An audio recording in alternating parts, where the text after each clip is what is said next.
الفضل YouTube channel میں آپ کا استقبال ہے۔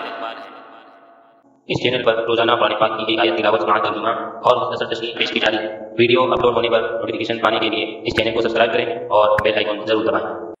السلام علیکم ورحمۃ اللہ وبرکاتہ۔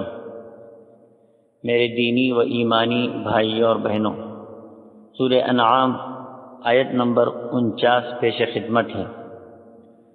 اعوذ باللہ من الشیطان الرجیم والذین کذبوا بآیاتنا یمسهم العذاب بما كانوا یفسقون۔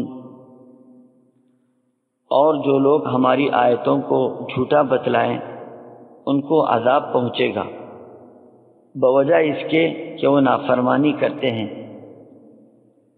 حضرات، ہم سب مسلمان اس بات کا یقین رکھتے ہیں کہ اللہ نے اپنے مطیع و فرما بردار بندوں کے لیے جنت اور اس کی نعمتیں تیار کر رکھی ہیں۔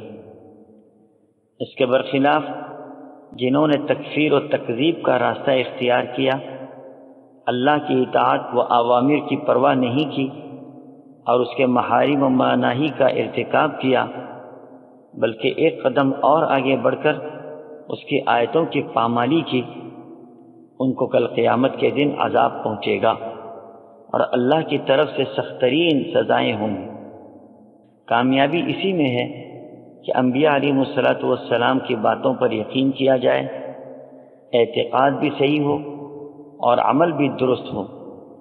ناکامی اس شخص کے مقدر ہے جس نے خدا کی آیات کو جھٹلا کر اللہ کے احکامات سے روگردانی اختیار کی، تو اس بغاوت اور نافرمانی کی وجہ سے سخت عذاب میں مبتلا ہوں گے۔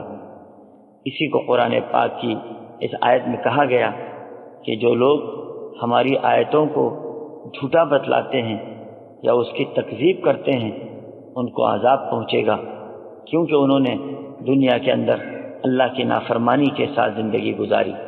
اللہ ہم سب کی حفاظت فرمائے اور ہمیں نیک عمل کرنے کی توفیق عطا فرمائے۔ آمین۔ وآخر دعوانا الحمد للہ رب العالمین۔